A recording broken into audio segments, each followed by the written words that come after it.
took over her life, you know. Molded her the way he wanted Molded to. her, that's right. Yeah, yeah. But she didn't know who he was. Oh, she didn't? She had no idea.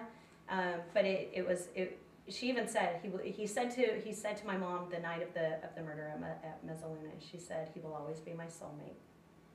Really? Yeah. That's what she said. Well, that's one of the main reasons why victims stay in these relationships, is because they want that good person to pop up. They didn't marry this monster. They married the person they fell in love with. So they stay in hopes that that person will come out again. And and they do, but then it falls back into violence again. Right. And then they come out during the honeymoon period. You know, where, honey, I'm so sorry, it'll never happen again. I'll get therapy. I'll do whatever you can, whatever you want me to. And did they get therapy at all? No, 1992. I can't speak for him, but for my sister, it was 1992. We were at Spago's for New Year's Eve, and she said, "Let's go to the bathroom." And I'm like, "Okay, we're girls, we go in pairs, right?" Right. So we went, and she leaned in on me and she goes, "I'm asking for a divorce tonight," and I'm okay, you know. And she goes, "Am I making the right decision?" And before that, she was saying. She says, there's two of us here, but only one of us is dancing. I'm the only one dancing here. She says, I've been going to therapy and I've been working on this for 5 years. She says, I can't do it on my own anymore. She says, he's not doing anything to better himself or to acknowledge of like salvaging this relationship. I'm done. And I said, okay. And she goes, am I making the right decision?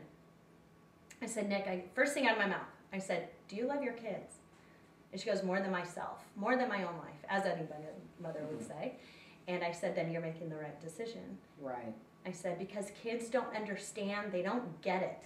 They feel. They feel when mom and dad aren't well, or mom and boyfriend, or, you know, dad and girlfriend. I said, so yeah, you're making the right decision. Biggest mistake that women of domestic violence do is stay because of the children. A lot of them stay. If you want your kids to end up like you, or like their dad, then stay. But if you don't, then you got to make a change. And this brought you into working with domestic violence, right? Yeah, sadly, I had to take my sister. Unfortunately. Yeah. What are you doing? I speak predominantly on college campuses, because that's my niche. Yeah. I love it because they're out on their own for the first time. They're, you know, they're dating. Maybe it's the first kiss, the first drink, the first night out. There's a way to have fun in college, but there's a safe way to do it. And, you know, so I bring in these beginning signs with the constant phone calling, the jealousy, and sadly what I've seen is, you know, the girls as well as the boys fall into these power and controlling relationships, and just so they can have a relationship, so they can fit into a certain crowd or feel popular or feel loved. You know, they're away from mom and dad, a sister, or maybe an ex-boyfriend or ex-girlfriend, and they want to feel connected again. So they will withstand or accept anything they can, you know, to feel that love and sense of security again.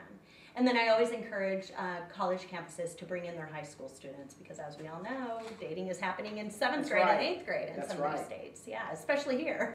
What should women be aware of when they start dating or they're married to a man? What are the signs? The beginning signs are constant phone calling. Jealousy should not be construed as love. It's power and control. It's wanting to know your every move, who you're hanging out with, and what are you doing every single second of your day.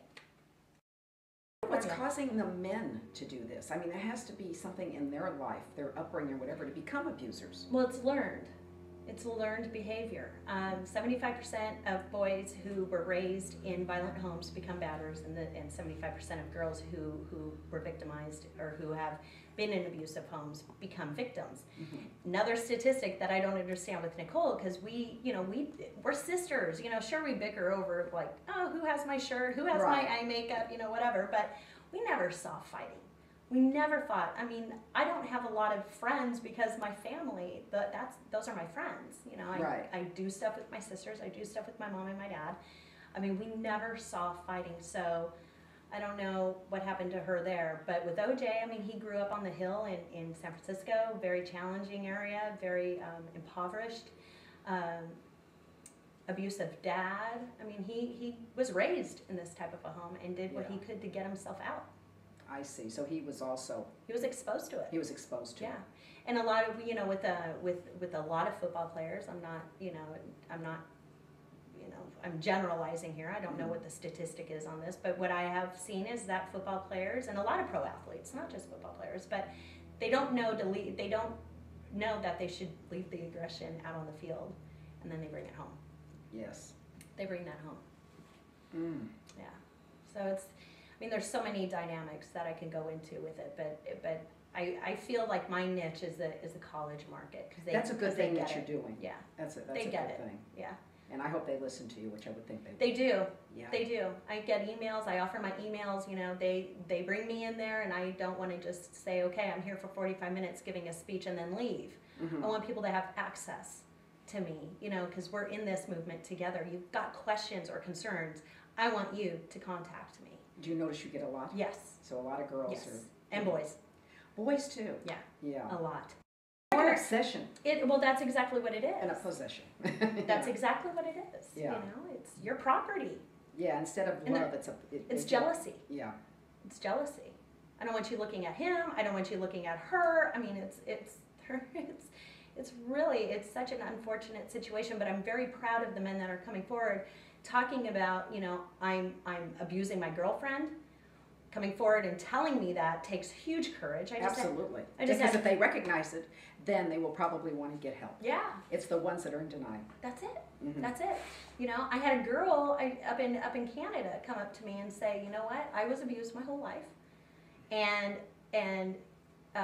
yes, what did she say? I was abused in my home. I was abused in my relationships. Now I'm the one noticing that I'm abusing.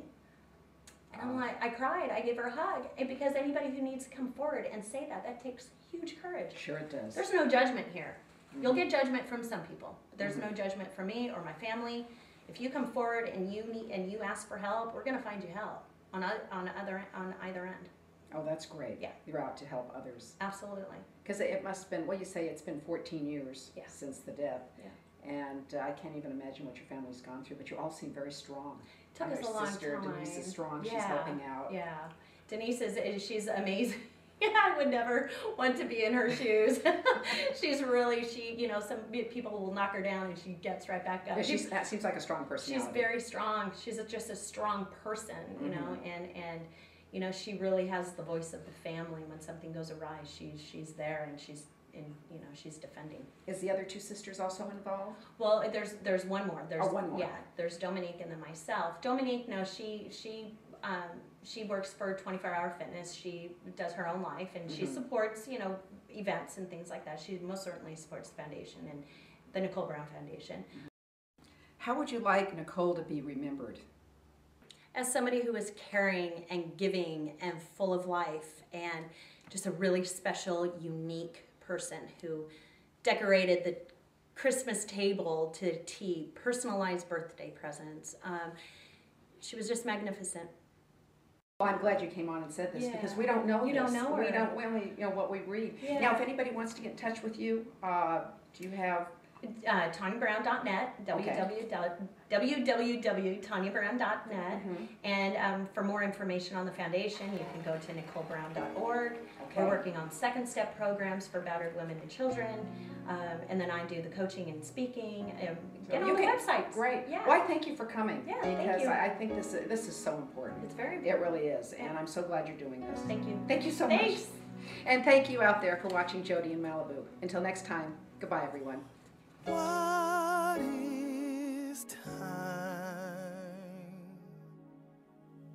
Is it the autumn leaves that change, or the snow that floats from the sky?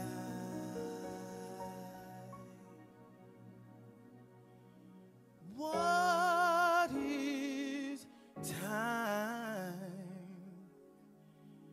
Is it the air we breathe, or the wings that teach a newborn bird to fly?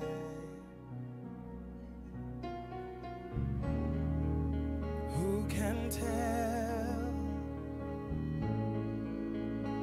I don't know.